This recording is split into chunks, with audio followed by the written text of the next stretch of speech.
সবাইকে স্বাগত জানাচ্ছি ক্রাইম সিক্রেট বাংলা চ্যানেলের নতুন একটি ভিডিওতে। 6 জুন 1993 ব্যাংক প্রতারণার মামলায় জড়িয়ে পড়া ভারতের এক বড় ব্যবসায়ী বিখ্যাত অ্যাডভোকেট রাম জেঠমালানিকে সঙ্গে নিয়ে একটি প্রেস কনফারেন্স করে। তারপর একটি চাঞ্চল্যকর দাবি করেন। নিজের বিরুদ্ধে চলা ব্যাংক প্রতারণার মামলায় তদন্ত চাপা দিতে এবং আইনি পদক্ষেপ থেকে বাঁচতে তিনি ভারতের তৎকালীন প্রধানমন্ত্রী পি.ভি. নরসিমহা রাওকে 1 কোটি টাকা ঘুষ দিয়েছেন বলে দাবি করেন।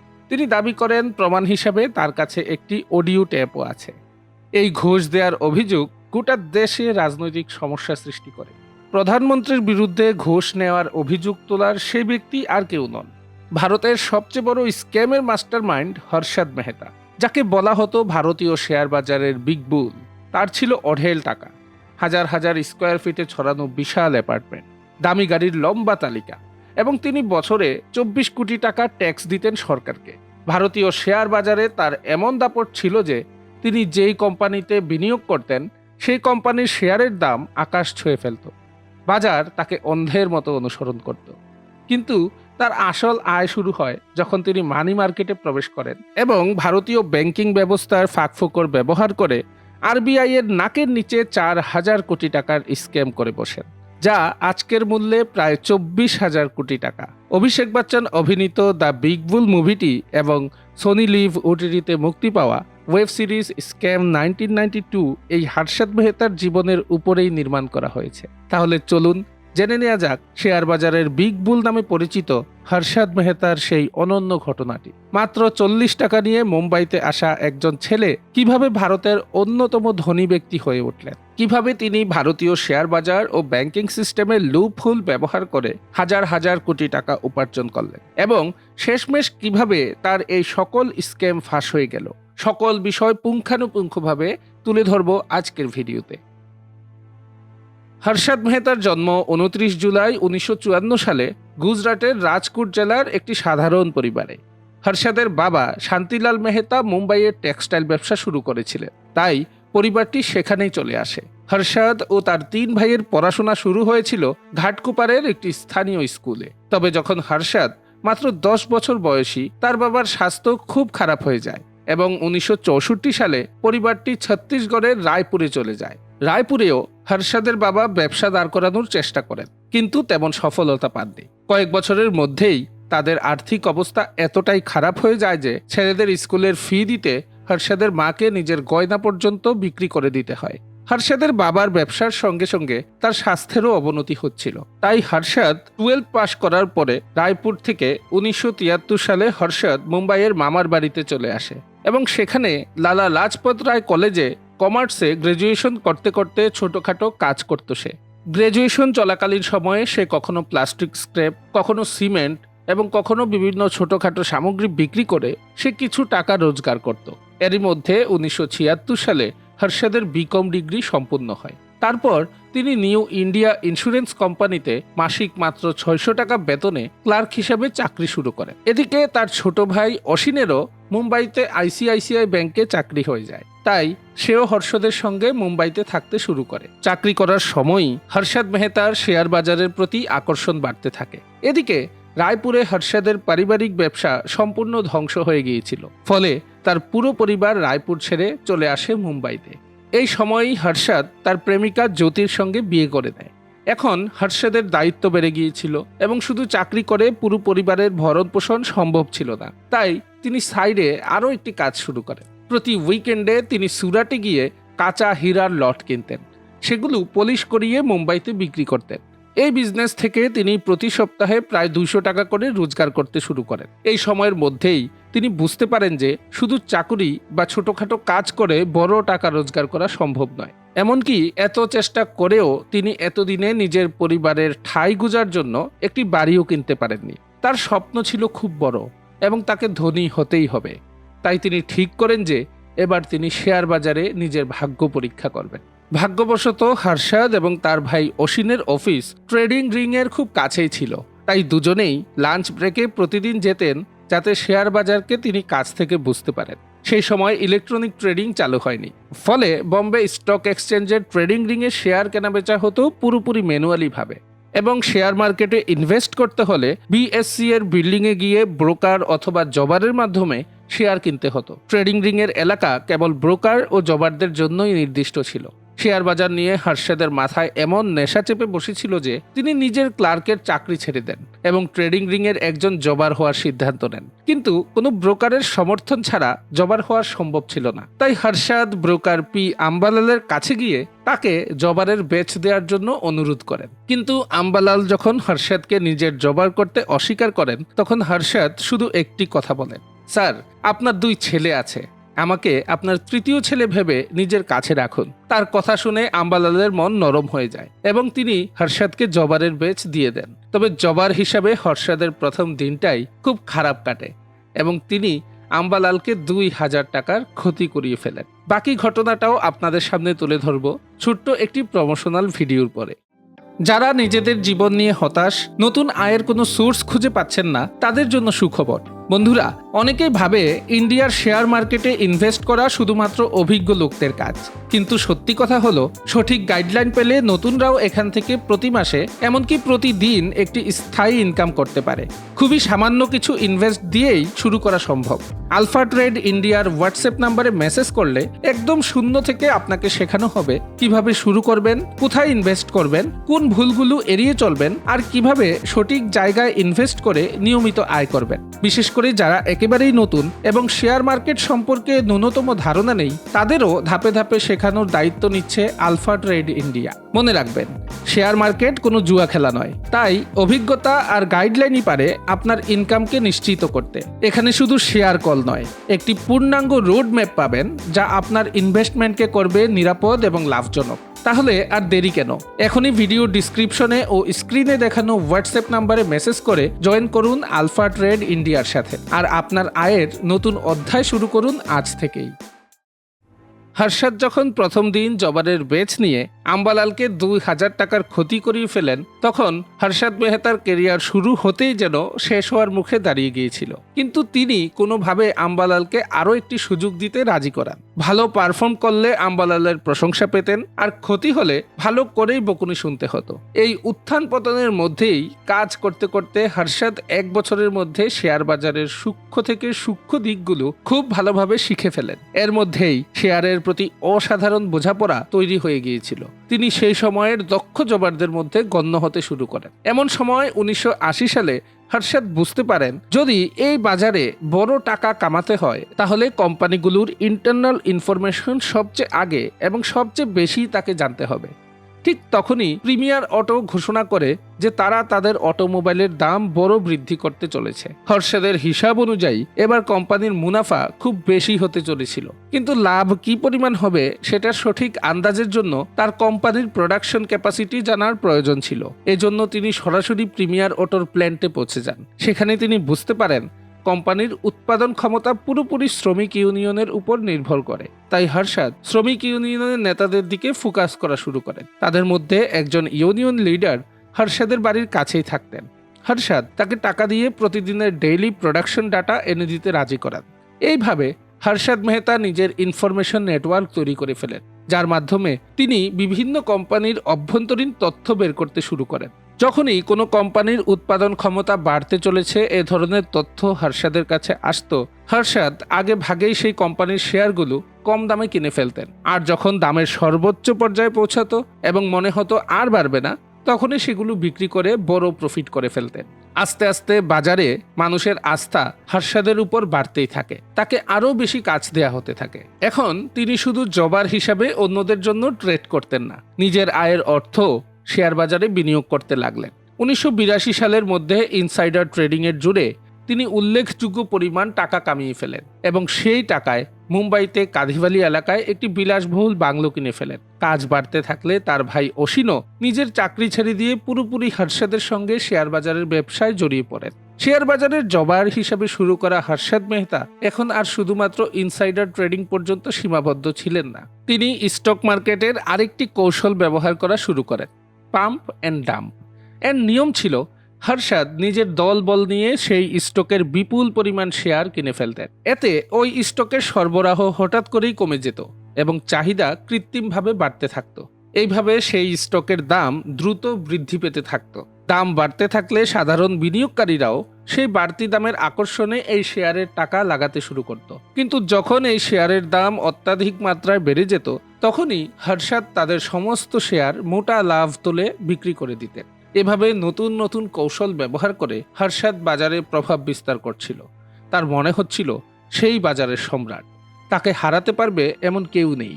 কিন্তু ঠিক তখনই এমন একটি ঘটনা ঘটে যা তাকে প্রায় সর্বনাশের মুখে দাঁড় করিয়ে দেয়। 18 মার্চ 1982 সাল।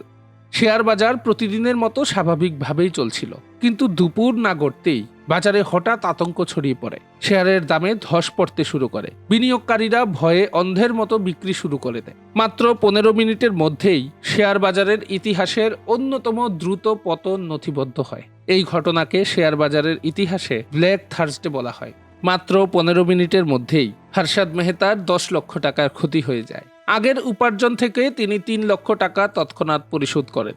কিন্তু মার্চ মাস শেষ হওয়ার আগেই ব্রোকার জে.এল. শাহ এবং সুরেশ নন্দলাল শাহ, এই দুজনকে আরও 7 লক্ষ টাকা পরিশোধ করতে হতো। এই অবস্থায় হর্ষাদ তার বাবা ও ভাইকে নিয়ে ওই দুই ব্রোকারের বাড়িতে গিয়ে কয়েকদিনের সময় চান। হর্ষাদের বাবা জানান তাদের পরিবারের কাছে একটি ফ্ল্যাট এবং সামান্য কিছু গহনা ছাড়া আর কিছুই অবশিষ্ট নেই, তাই টাকা শোধ করার জন্য তাদেরকে একটু সময় দিতেই হবে।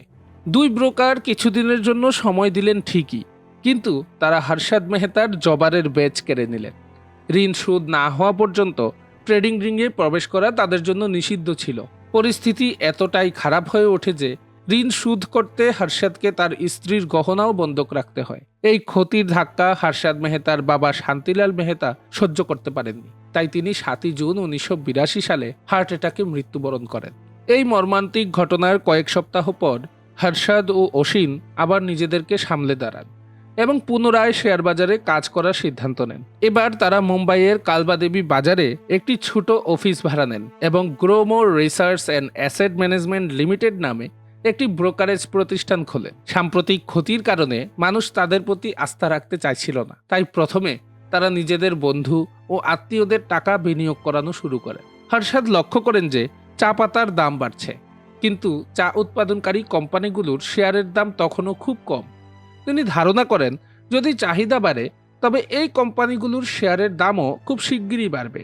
তাই তিনি চা শিল্পের সঙ্গে যুক্ত কোম্পানিগুলোর প্রচুর শেয়ার কিনে ফেলেন। পরবর্তীতে তার অনুমান একেবারে সঠিক প্রমাণিত হয়। কয়েক মাসের মধ্যেই এই কোম্পানিগুলোর শেয়ারের দাম প্রবলভাবে বৃদ্ধি পায়, ফলে হর্ষাদ বিপুল পরিমাণ প্রফিট করেন। তার কোম্পানি গ্রোমোরের ক্লায়েন্টরা উচ্চ মুনাফা পেতে শুরু করেন এবং বাজারে আবার হর্ষাদের নাম প্রচার হতে থাকে। ধীরে ধীরে গ্রোমোর এমন একটি প্রতিষ্ঠান হয়ে ওঠে যা উচ্চ রিটার্ন দেয়া ব্রোকারেজ সংস্থা হিসাবে পরিচিতি পায়। এক পর্যায়ে এমন অবস্থা হয় মানুষ হর্ষাদ মেহতার পরিকল্পনায় বিনিয়োগ করার জন্য হর্ষাদের অফিসের বাহিরে বিনিয়োগকারীর লম্বা লাইন দাঁড়াতে শুরু করলো। গ্রোমোরের ব্যবসা আস্তে আস্তে অনেক বড় হতে থাকলো। হর্ষাদ মেহতা একটি বড় অফিস খুলে ফেললেন। 1984 সালের শেষ নাগাদ হর্ষাদ বিএসসি থেকে ব্রোকারের লাইসেন্সও পেয়ে গেল। এদিকে দেশ একটি বড় দুর্ঘটনার সাক্ষী হলো। 31 অক্টোবর 1984 সালে প্রধানমন্ত্রী ইন্দিরা গান্ধীকে গুলি করে হত্যা করা হয়। দেশ জুড়ে শোক আর ভয়ের পরিবেশ তৈরি হয়। কয়েকদিনের মধ্যেই তার ছেলে রাজীব গান্ধী দেশের নতুন প্রধানমন্ত্রী হলেন। কিন্তু বিনিয়োগকারীরা রাজীব গান্ধীর অর্থনৈতিক নৈতিক বিষয়ে স্পষ্ট ধারণা না পাওয়ায় বেশিরভাগ বিনিয়োগকারী বাজারে বড় ঝুঁকি নিতে চাইছিল না। কিন্তু এই অনিশ্চয়তাকেই হর্ষাদ সুযোগ হিসেবে দেখল। সে দ্রুত বহু কোম্পানির প্রচুর শেয়ার কিনতে শুরু করলো। হর্ষাদ এত বেশি ইন্দ্রল কোম্পানির শেয়ার কিনে নিলেন, সে বাজারে তাকে মিস্টার ইন্দ্রল বলা হতো। কয়েক মাস পর দেশে সাধারণ নির্বাচন হলো এবং রাজীব গান্ধী বিপুল সংখ্যাগরিষ্ঠতায় সরকার গঠন করলেন। স্থিতিশীল সরকার হওয়ায় বাজারে বড় উল্লাস দেখা দিল এবং বিভিন্ন কোম্পানির শেয়ারের দাম দ্রুতই বাড়তে লাগলো। কয়েক মাসের মধ্যেই গ্রোমোর এত বেশি অর্থ প্রফিট করলো যে হর্ষাদ মেহতা ভাইদের কাছে টাকা গোনারও আর সময় থাকলো না। হর্ষাদের ব্যবসা এত দ্রুত ছুটতে লাগলো যে তাকে আরেকটি অফিস খুলতে হলো। এবার সে মুম্বাইয়ের সবচেয়ে ব্যয়বহুল এলাকাগুলোর মধ্যে একটি নেরিমান পয়েন্টের মেকার চেম্বার্সে একটি বিলাসবহুল অফিস খুলে ফেললেন। 1985 সালের মধ্যে শেয়ার বাজারের প্রতিটি কোণে হর্ষাদ মেহতার নাম প্রতিধ্বনিত হতে থাকলো। সে যে কোনো শেয়ার স্পর্শ করলেই তার দাম আকাশ ছুঁয়ে ফেলত। ফলে বহু বিনিয়োগকারী তাদের পুরনো ব্রোকার ছেড়ে গ্রোমোরের সঙ্গে যুক্ত হতে থাকলো। সুনাম বাড়তে থাকায় এখন সে বড় বড় ক্লায়েন্ট পেতে লাগলো। অল্প দিনের মধ্যেই তার ব্রোকিং ফার্ম ভারতের সবচেয়ে বড় ইন্টারন্যাশনাল ব্রোকারদের তালিকায় চলে এলো। কিন্তু হর্ষদ মেহতা এখানেই থেমে থাকতে চায়নি। তার স্বপ্ন ছিল এর থেকেও অনেক বড়। সে নিজে বিশাল বিনিয়োগকারী হতে চেয়েছিলেন, যেখানে পুরো মুনাফা কেবল তারই হবে। এর জন্য তার কয়েক কোটি টাকার বড় মূলধন দরকার ছিল। এই বিশাল পুঁজি জোগাড়ের খোঁজে হর্ষদ নতুন একটি বাজার মানি মার্কেটে প্রবেশ করার সিদ্ধান্ত নিল। মানি মার্কেট ছিল এমন একটি ব্যবস্থা যেখানে একটি ব্যাংকের নিজের সিকিউরিটি জামানত রেখে অন্য একটি ব্যাংক থেকে সুদে স্বল্প মেয়াদে ঋণ নিতে পারত। এই লেনদেন সহজ করতে ঋণ গ্রহণকারী ব্যাংক ঋণদাতাকে ব্যাংক রসিদ বা বিআর প্রদান করতেন। এই ব্যাংক রসিদ সেই লেনদেনকে আইনগতভাবে স্বীকৃতি দিত।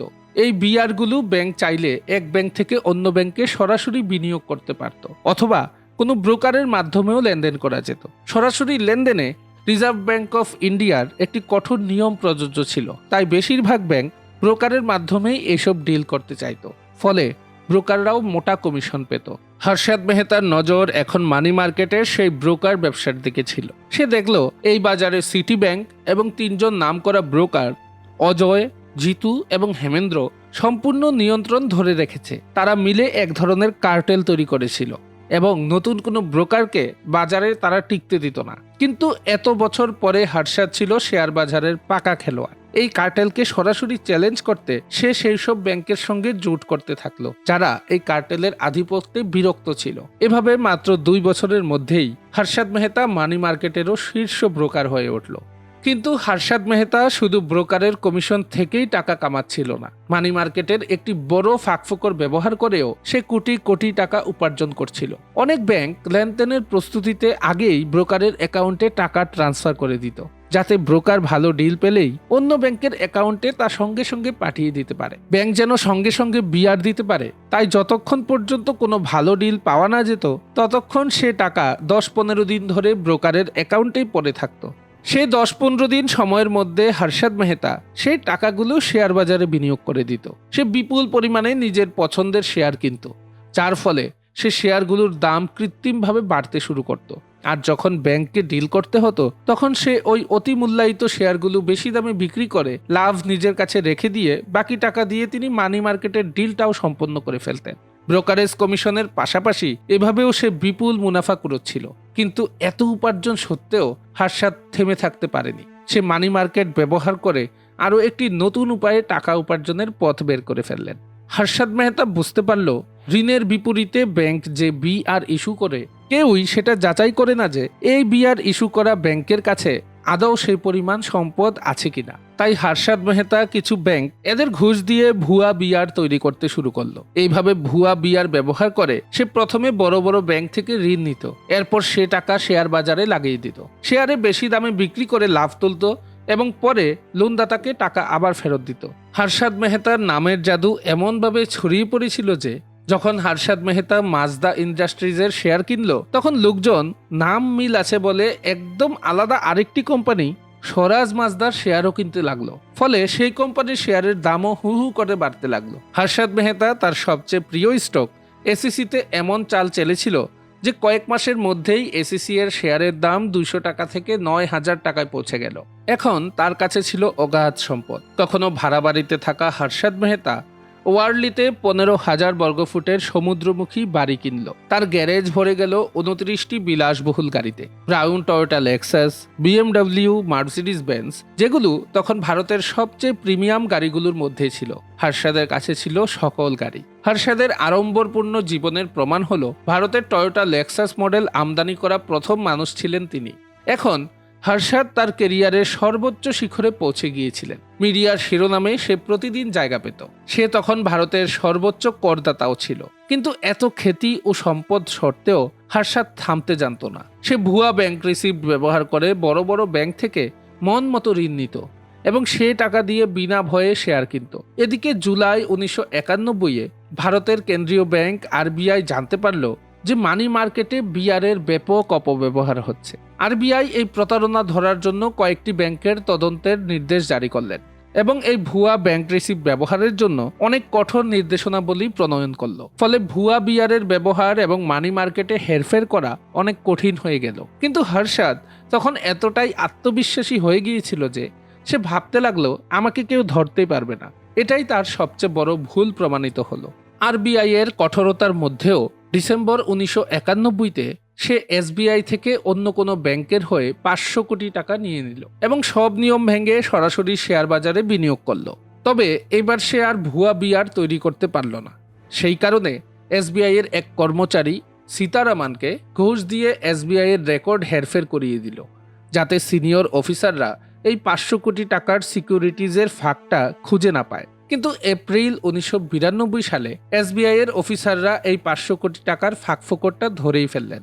এসবিআই সঙ্গে সঙ্গে হর্ষদকে টাকা ফেরত দেওয়ার জন্য চাপ দিতে থাকলো। যদি হর্ষদ মেহতা দ্রুত টাকা ফেরত না দেয়, আইনগত ব্যবস্থা নিলে তার ব্যাংক রিসিভ প্রতারণা প্রকাশ পেত। এত বড় ঝুঁকির মধ্যেও হর্ষদ তার শেয়ার বিক্রি করল না, বরং তিনি ন্যাশনাল হাউজিং ব্যাংক থেকে টাকা নিয়ে এসবিআইকে কিস্তিতে ফেরত দিতে থাকলো। তবে সমস্যাগুলো এখানেই শেষ হলো না। হর্ষদ এমন এক জটিল অবস্থায় আটকে পড়েছিল যেখান থেকে বের হওয়া প্রায় অসম্ভব ছিল। আরবিআই যখন গভীর তদন্ত করলো, তখন দেখা গেল হর্ষদ গ্রিনস ব্যাংকের অ্যাকাউন্ট থেকে এসবিআইকে 574 কোটি টাকা পাঠিয়েছে, যার মধ্যে 489 কোটি টাকার ন্যাশনাল হাউজিং ব্যাংকের চেক থেকে এসেছে। প্রথম দর্শনে এটি ন্যাশনাল হাউজিং ব্যাংক এবং গ্রিনস ব্যাংকের মধ্যে একটি সিকিউরিটিজ লেনদেনের মতোই মনে হচ্ছিল, কিন্তু বাস্তবে ন্যাশনাল হাউজিং ব্যাংকের কাছে এজন্য কোনো সিকিউরিটিজই ছিল না। অবশেষে ব্যাংক রিসিভডের মাধ্যমে হওয়া এই প্রতারণার সকল রহস্য প্রকাশ পেয়ে গেল এবং এই রহস্যকে টাইমস অফ ইন্ডিয়ার সাংবাদিক সুচিতা দালাল পুরোপুরি সামনে নিয়ে এলেন। তারা 23 এপ্রিল 1992-এ প্রথম পাতায় বিস্তারিতভাবে রিপোর্ট করলেন যে এসবিআই এর অ্যাকাউন্ট থেকে 500 কোটি টাকা গায়েব এবং এর পিছনে রয়েছে বিগ বুল হর্ষদ মেহতা।